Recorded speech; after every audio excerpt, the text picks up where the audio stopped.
Hello दोस्तों, आज हम देखने वाले हैं अप्सरा सिद्धि के बारे में। ये अजमेर की एक सच्ची घटना है, जिसके ऊपर हम आज वीडियो देखने वाले हैं। बताने वाला हूँ जो किसी इंसान पर बीती है।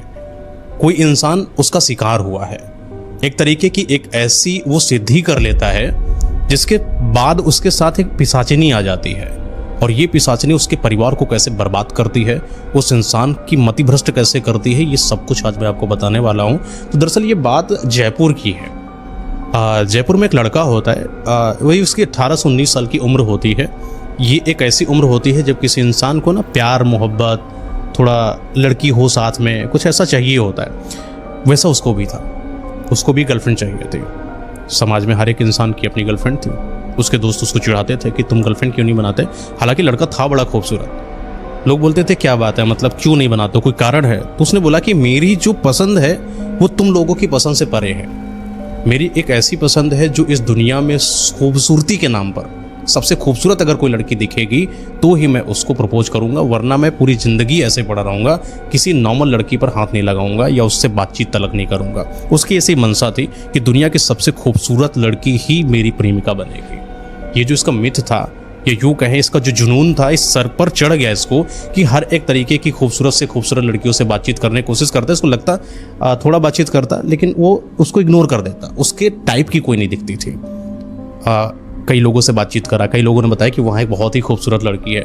जब भी कोई इसको बताता ना कि उतनी दूर पर 100 किलोमीटर पर वहाँ एक लड़की है, एक बार देखने जरूर जाता है। इसका जुनून था कि मुझे खूबसूरत लड़की चाहिए। हालांकि समय बीतता गया, लड़की कौन सी खूबसूरत, और खूबसूरती के कोई मीटर तो होते नहीं, लेकिन इन महाशय को सेटिस्फेक्शन नहीं मिल रहा था। हर एक लड़की इग्नोर, नहीं बढ़िया नहीं, बढ़िया नहीं, ऐसी तो वो है, वैसी तो हर जगह छोड़ दिया। तो एक बार ऐसे ही किसी ने इनको बताया कि तुम एक काम करो, हमारे संपर्क में एक बाबा हैं, ये बाबा हर वो चीज़ की कामना पूरी कर देते हैं जो किसी इंसान की अधूरी रह जाती है। थोड़े तांत्रिक हैं, तंत्र विद्याओं के बारे में जानते हैं। इसको बड़ी इच्छा हुई कि शायद बाबा अब मेरी जो गुत्थी है उसको सॉल्व करेंगे। तो पहुंच जाता है बाबा के पास। एक बाबा मठ पर रहते हैं। वो सब तंत्र मंत्र के बहुत ही ज़्यादा जानकार होते हैं। वो चीज़ों को समझते हैं, भूत प्रेत आत्माओं को। वो सिद्धियाँ कर चुके हैं। कई सारी भूत प्रेत आत्माएं बेहतरीन, खूबसूरत, और कुछ ऐसी आत्माएं जो दुनिया को बर्बाद कर दे वैसे उनके गिरफ्त में है। ऐसे सच में है, सच में है वो। तो वो ये जाता है बाबा के पास। तो देखा बाबा जो है वो कर रहे हैं कुछ तंत्र मंत्र। दूर से देखता है, पूरा एकदम अंधकार सा अंदर का माहौल है। चौकी सी बनी हुई है। वहाँ पर कोई कटे कटे सर रखे हुए हैं, किसी इंसान के ही लग रहे थे। कई जैसे घोड़े हो गए, गाय हो गए, बैल हो गए, इनके सब सर कटे उटे, खून उन बह रहा है किसी प्लेट में, सब रखा है। और वो एक खून मतलब हाथ में लिए ऐसे ऐसे टप टप टप टप 1 2 3 4 5 6 7 8 बूंद गिरा रहे थे प्लेट पर। शायद कोई मंत्र पढ़ रहे थे, शायद कोई सिद्धि कर रहे थे। ये दूर से देखा, ये डर गया। इसके अंदर हिम्मत नहीं हो रही थी जाने की, लेकिन अब इसको चाहिए था, अपना जुनून था इसके अंदर की कोई मुझे खूबसूरत लड़की चाहिए। बैठा रहा जब तक वो तपस्या उनकी पूरी नहीं हो जाती है, तांत्रिक विद्या पूरी नहीं हो जाती। जब वो बाबा अपनी तंत्र विद्या को पूर्ण कर चुके तब वो उठे और इसी के पास आते हैं सीधा, क्योंकि बाबा ने देखा कि बहुत देर से कोई मेरा इंतजार कर रहा है। तो बाबा ने दूर से ही देखकर बताया कि बच्चा, तुम्हारी कुछ ऐसी इच्छा है जो तुम बहुत सालों से पूरी नहीं कर पा रहे हो। लड़का शौक हो गया। तो लगा बाबा सही बात बोल रहे हैं। हाँ बाबा, हाँ। तो बाबा बोले कि तुमको वही चाहिए ना जो तुम्हें कहीं नहीं मिल रही है। बाबा को पता था। बाबा पता चलेगा। तो लड़का बोला बाबा जी, अब लेकिन बाबा आपको कैसे पता चला? बाबा त्रिकालदर्शी हैं तुम्हारे। बाबा वो देख सकते हैं जो तुम सोच लेते हो, जो तुमने सोचा है या जो तुम कल सोचोगे वो मुझे आज पता है। तुम्हें खूबसूरत कन्या की तलाश है ना बच्चा? बोले जी बाबा। तो बोले खूबसूरत कन्या तुमको इस विश्व में तो कहीं नहीं मिलेगी। तो बाबा कहाँ मिलेगी? स्वर्ग जाना पड़ेगा। तो बाबा मरना पड़ेगा फिर? नहीं, मरना नहीं है, तुम यही जीते जी तुमको स्वर्ग की अप्सरा मिल सकती है। अप्सरा का जब नाम आता है तो हर एक इंसान समझ जाता है कि किस की बात करी जा रही है। 3 अप्सराएं, रंभा, उर्वशी, मेनका, ये वो अप्सराएं हैं। ये समझ लीजिए कि जितनी खूबसूरत आपने लड़की कहीं देखी है उसकी 1000 गुना खूबसूरती इनके अंदर है। स्वर्ग में रहती हैं इंद्र जी के साथ। और ये 3 वो मेनका, रंभा, ये उर्वशी, ये वो अप्सराएं हैं जो किसी को भी पागल कर दें। कितना भी सटी इंसान हो, कितना भी सन्यासी इंसान हो, उसकी इंद्रियों को हिला सकती हैं खूबसूरती के मामले में, काम वासना के मामले में। ये वो अप्सराएं हैं जिन्होंने विश्वामित्र तक की तपस्या को भंग कर दिया था।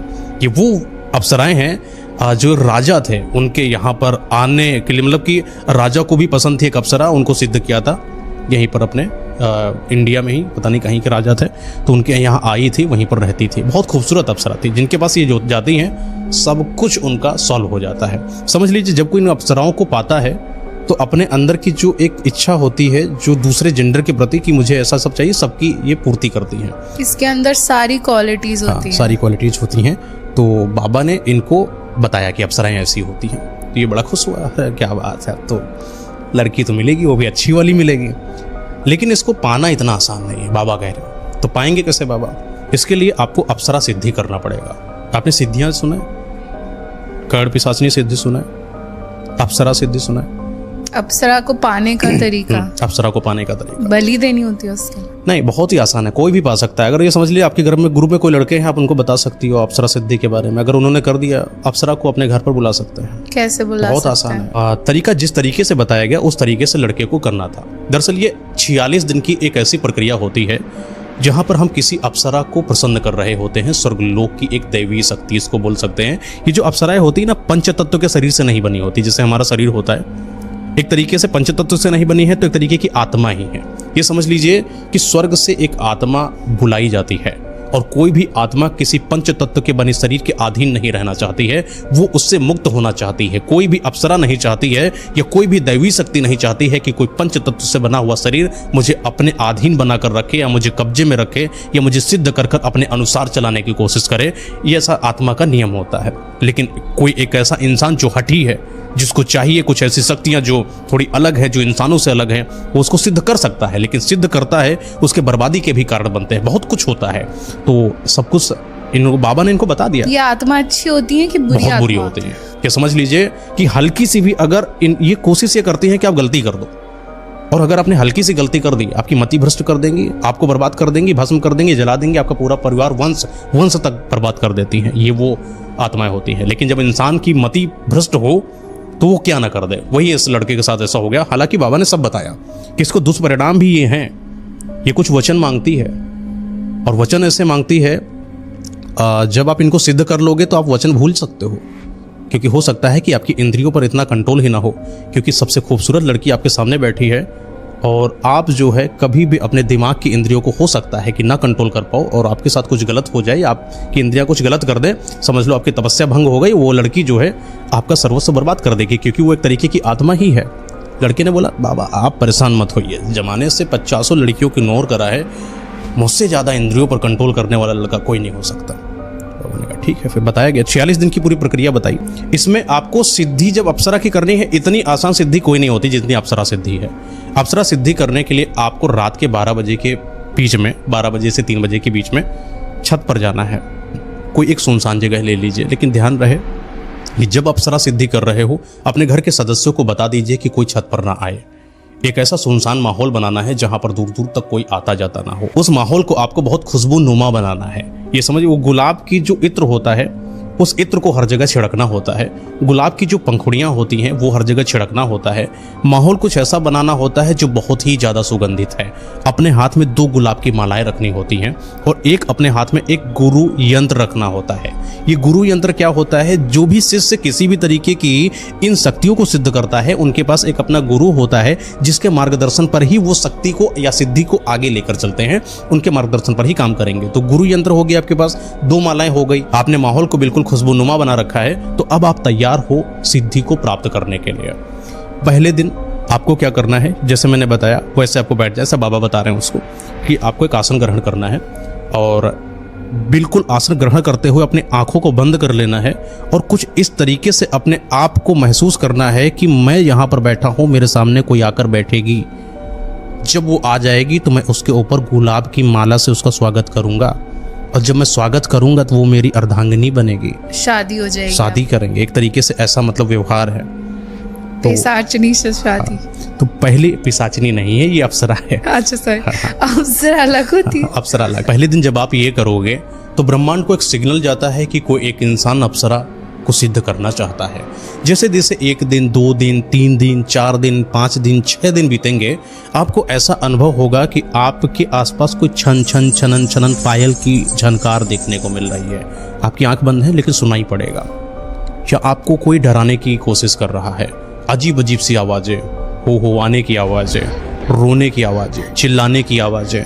कई बार तो ऐसा हो सकता है कि आपको जिस चीज़ से डर लगता है वही चीज़ आपको शायद आपके सामने आ जाए और आपके ऊपर हावी हो जाए। कई बार देखा गया जब किसी इंसान ने इस सिद्धि को करा, कोई एक इंसान मतलब कि कोई एक आत्मा आती है जो इसको उठाने की कोशिश करती है, हवा में उछालने की कोशिश करती है, लेकिन कभी भी किसी भी तरीके की स्थिति हो जाए आपको घबराना नहीं है इस स्थिति में। 1 दिन 5 दिन 7 दिन हो गया, अगर जैसे आपको जैसे किसी चीज से डर लगता है, वो जैसे चीज किसी हो को गई आपके सांप से डर लगता है, सांप हो सकता है आपके ऊपर रेंग रहा हो, तो आप क्या करें फिर तब? तो आपको हिलना नहीं है। आपको जो भी रेंग रहा हो, काट रहा हो, जो भी है आपके साथ, जिस चीज़ से आपको डर है वो झेलते जाइए। आपको चींटियों से डर हो सकता है, आपको चींटी काट रही हो सकता है बिच्छू आपको डंक मार दे। सच में डंक मारेगा? मारेगा, आपको दर्द भी होगा, बेतहासा दर्द होगा, लेकिन आपको इस शक्ति को छोड़ना नहीं है। हाँ, यहाँ पर जब आप आंखें बंद करते हो तो 21 बार इस मंत्र का उच्चारण करना होता है, जो कि मैं आपको बताऊंगा नहीं। ये अप्सरा सिद्धि करने के लिए बोला जाता है। उर्वशी मेनिका मंत्र है। बता दूं? नहीं, रहने दो। बोलो कैसे बोले कि नहीं? नहीं, मैं बता तो दूं, लेकिन कोई बात नहीं। लेकिन किसी इंसान ने अगर इसको गलत यूज कर लिया तो हम लोगों के लिए भारी हो सकता है। नहीं, सच में अप्सरा होती है? हाँ, होती है।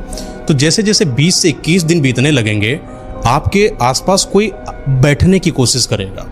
आपको ऐसा अनुभव होगा कि कोई मेरे पास में बैठा है, कोई आपके वाम भाग में बैठने की कोशिश कर रहा है। जैसे पत्नी बैठती है, मतलब दाहिना, उधर कोई बैठने की कोशिश कर रहा है। कोई आपको प्यार करने की कोशिश कर रहा है, कोई आपको सहलाने की कोशिश कर रहा है। मेरे आगे पीछे तो कोई नहीं है। कुछ ऐसा लगेगा।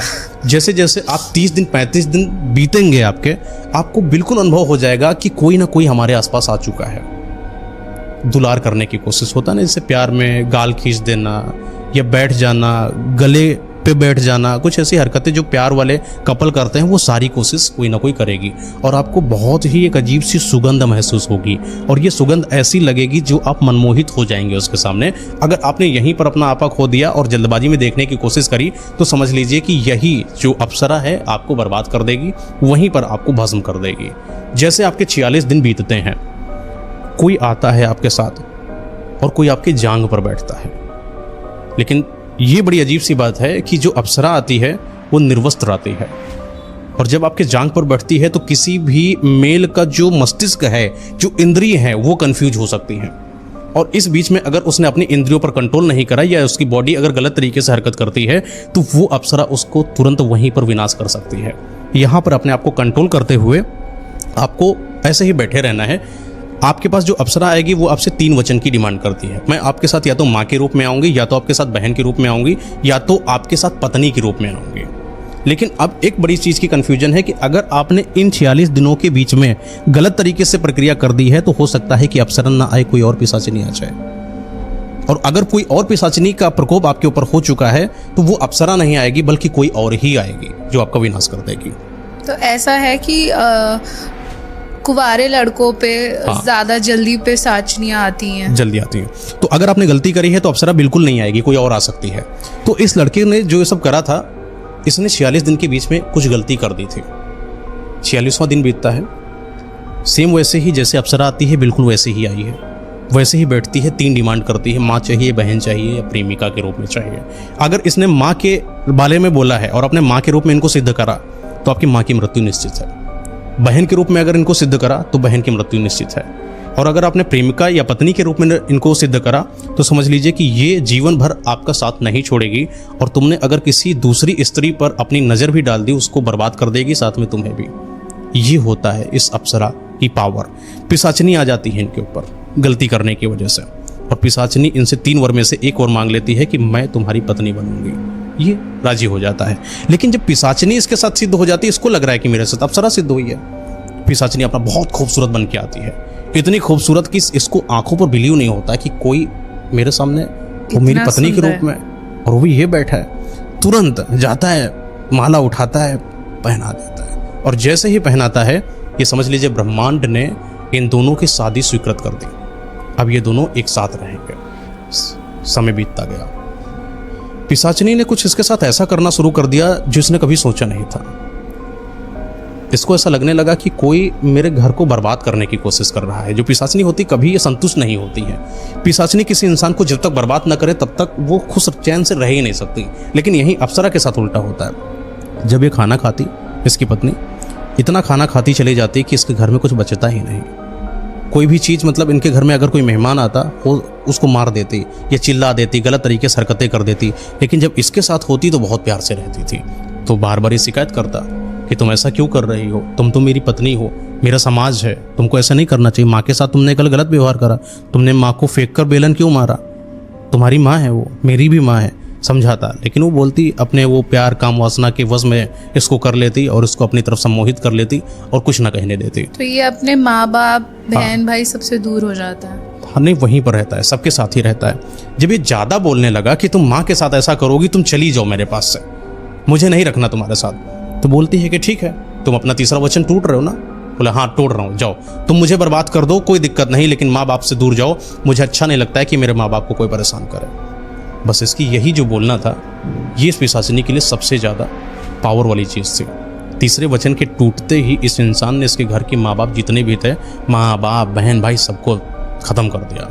और कुछ ऐसा मारा है कि देखने की दुर्गति ऐसी है कि मोहल्ले वाले जब आते हैं देखते हैं कि किसी ने कूच कूच कर मारा हो किसी को, जैसे कि दीवालों में लड़ा लड़ा कर मारा हो किसी को। इनकी माँ की आंखें कहीं और लटकी हुई हैं, दोनों के पैर कहीं और लटके हो, जैसे रबर होती है, रबर को आप मिला के बांध दो, वैसे ही चारों की टांगें मिला के बंधी हुई थी। ये लड़का ये सब चीज़ों को देखकर बहुत हैरान हो जाता है।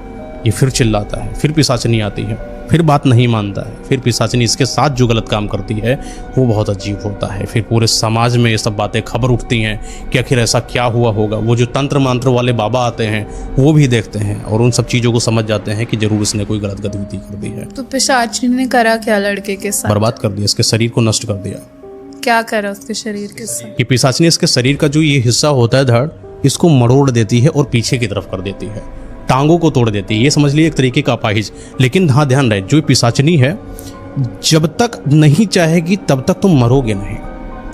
तुम्हें तड़पाती रहेगी पर मारेगी नहीं, मारेगी तब तक नहीं जब तक ये नहीं चाहेगी। और ये पिशाचिनी इसकी जो जान है लेती नहीं है और उसी दर्द में इसको रखती है। सालों साल बीत जाते हैं, ये बहुत ही ज़्यादा कराहा करता है, परेशान हुआ करता है। कभी कभी तो इसको ऊपर से नीचे फेंक देती, या मतलब किसी भी इंसान को इसके आसपास फटकने तक नहीं देती थी कि कोई रिश्तेदार आ जाए या परिवार वाला आ जाए, कोई नहीं, अपने घर में अकेले पड़ा रहता है। हाँ, एक तरीके से सब लोगों को पता चलने लगा, मोहल्ले वालों को, इनका घर भूतिया है, इनके घर में कुछ तो अजीब सा आया है। रात में अजीब से रोने की आवाज़ें आती हैं, दरवाजे बंद होते हैं, खुल जाते हैं। चारों के चारों इनके आदमी हैं जिनकी लाशें कोई उठाने वाला नहीं, क्योंकि जो भी लाशें उठाता है उसको कुछ ना कोई दिक्कत हो जाती है। वैसे ही सब हड्डी मांस पड़ा हुआ है कि लड़का वैसे ही टेढ़ा मरोड़ा पड़ा हुआ है, क्योंकि मर नहीं रहा है। रातों के समय होता है, कोई ऐसा बोलता है कि इनके यहाँ कोई आता है और फिर सब आवाज़ें आती हैं, फिर कोई चला जाता है, तो दूर दूर तक इनके आसपास कोई नहीं आता है। ये जो लड़का है, एक समय आता है इसकी आत्मा को पिशाचिनी लेकर जाती है अपने साथ और फिर इसको पिशाच बना देती है। और फिर ये पिशाच एक दूसरे तरीके के आदमी को जो ऐसी गतिविधियां करता है उनके साथ चला जाता है। ये समझ लीजिए कि ये वो एक सर्कल बनता है पूरा पिशाचों का। अगर एक पिशाचिनी ने किसी इंसान को मारा, उसकी आत्मा पिशाच में बनेगी और फिर वो किसी इंसान को नष्ट करेगी, उसकी आत्मा को उठाकर लेकर आएगी, फिर उसको पिशाच में कन्वर्ट करेगी। ये सर्कल कभी खत्म नहीं होता। आज भी कई लोग ऐसे हैं